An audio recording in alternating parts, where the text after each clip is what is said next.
Bom, vamos lá então. Vou falar sobre dízimos, oferta e contribuições, tá, para a igreja. Esse é um tema bastante delicado. É um tema que não é difícil de entender. Acho que todo mundo pode entender. Todo mundo tem Bíblia em casa, é muito fácil. Bom, em primeiro lugar, a maioria das igrejas ela estipula e pede que seja dado dízimo, ou seja, 10. Dízimo vem de 10, a décima parte, né? A décima parte dos ganhos. Então, se você ganha 1.000, você tem que separar R$ 100, tirando os tributos que você já tem da sua folha de pagamento e tudo mais, do INSS, e deixar para a igreja. Na verdade, nós não temos amparo bíblico para isso. Nós temos alguns textos que são observados de forma errada e por uma falta de atenção e de cuidado com as escrituras. Então vamos lá. Primeiro que o dízimo foi um ato, começou antes da lei, a lei começou ali a ser redigida em Levítico, e no livro de Levítico, e o dízimo ele parte de um ato de fé e de bondade, de retribuição da parte de Abraão. E nós podemos encontrar aqui em Gênesis, no capítulo 14, no versículo 20, que bendito seja o Deus Altíssimo, que entregou os teus inimigos nas tuas mãos, e deu-lhe o dízimo de tudo. Aqui começa então, foi o primeiro ato, um ato de retribuição de Abraão. Não havia nada de instituído de que ele haveria que dizimar. E foi simplesmente um ato de retribuição do próprio Abraão. Depois nós vemos em Levítico no capítulo, no capítulo 27, no versículo 32, também, aí então é instituída a instituição do dízimo. 27, 32. No tocante a todas as dízimas de vacas e ovelhas e de tudo que passar debaixo da vara, o dízimo será santo ao Senhor. Desculpe. Então aqui, a partir desse momento, está estabelecido dentro da lei de que a décima parte de todas as coisas, toda a sua produção, de todos os seus ganhos, seja separado ao Senhor. Enfim. Nós estamos dentro do contexto do Velho Testamento, e é muito importante de que essa é a história de Israel, e aqui há importantes princípios para a nossa vida. Muito bons, de fato. E de que o Velho Testamento ele tem a maior parte da sua aplicabilidade foi com relação ao povo de Israel. E de que nós temos bons princípios para extrair do Velho Testamento e muita história. E aqui Israel está inserido profundamente dentro do contexto do Velho Testamento. Então uma coisa muito importante que mas você é Velho Testamento e Novo Testamento? Não tem nada a ver uma coisa com a outra. A Bíblia é a Bíblia. A Bíblia é separada em duas partes, sendo que o Novo Testamento é o que nós colocamos em prática no nosso dia a dia.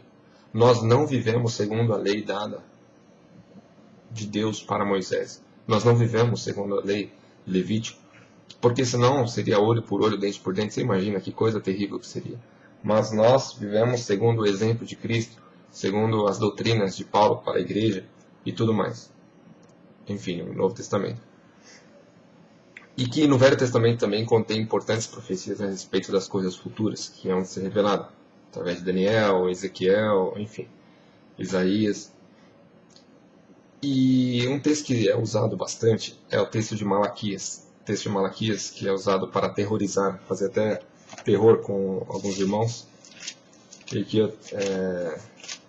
ele fala a respeito.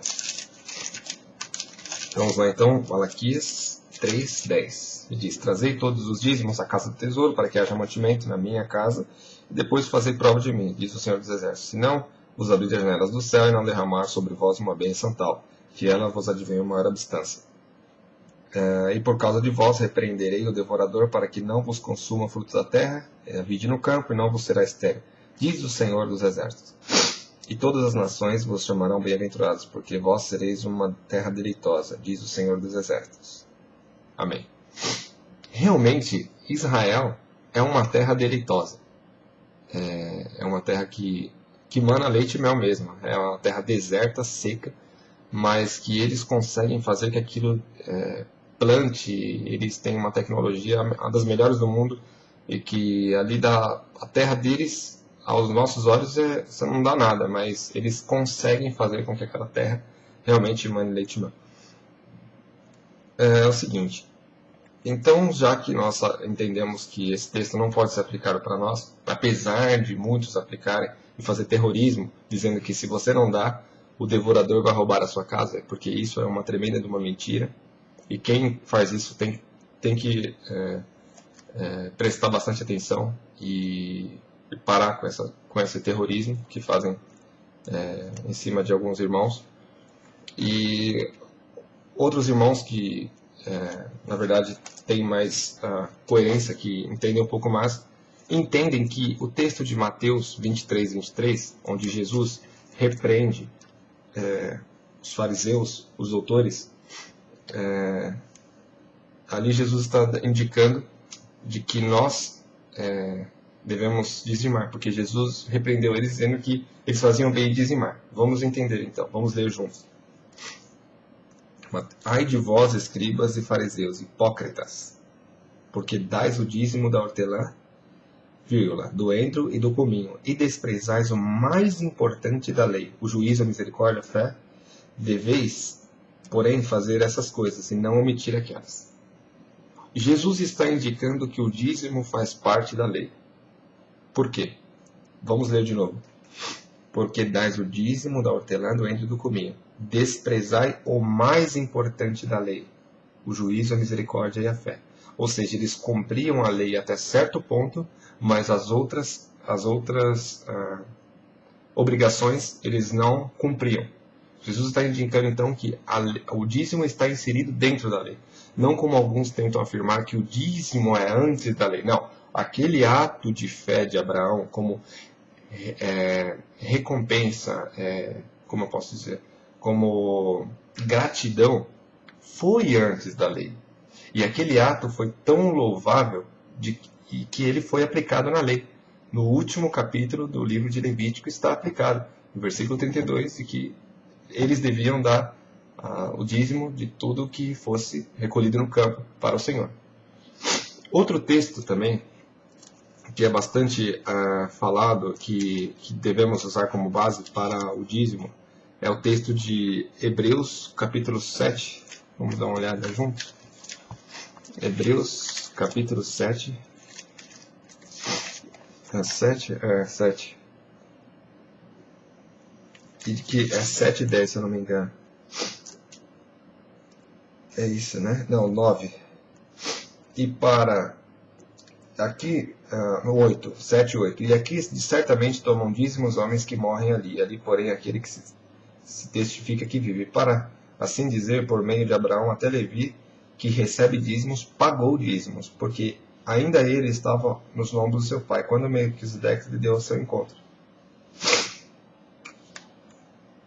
Portanto, esse texto nós estamos... Primeiro que esta carta está sendo dirigida aos hebreus. E de que o bom exemplo de Abraão, quando deu dízimos ao Melquisedeque, ao sacerdote instituído por Deus, foi um exemplo. Mas ele não está dizendo que todos vós dais o dízimo. Ele não está falando dai o dízimo. Não é isso. Ele está dando o bom exemplo de Abraão, que deu dízimos para Melquisedeque. Mas ele não está dizendo diretamente. Agora, Paulo falou isso. E esse é um texto que é distorcido, porque usam esse texto como... Então, aqui nós temos, na nossa congregação, nós temos dízimo, oferta e contribuição. Não existe isso. Existe oferta, contribuição, a ofertas voluntárias, a contribuição. É isso que o texto fala.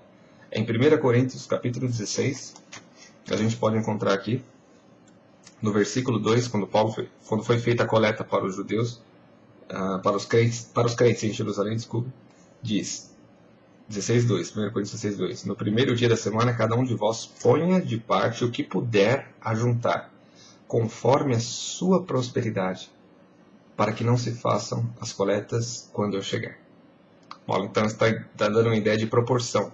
Ele está dizendo que nós deveremos separar, então, a parte, aquilo que nós pudermos, para que possamos fazer em ação de graças, para ajudar os necessitados. O outro texto, e o mais importante, o mais incisivo, é 2 Coríntios, capítulo 9.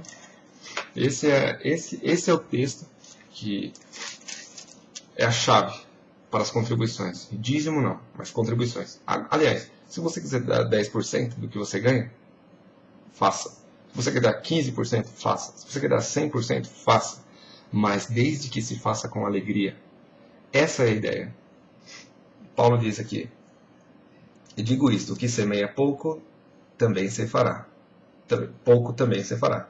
E o que semeia abundância, abundância também se fará. Cada um contribua segundo propôs no seu coração, não com tristeza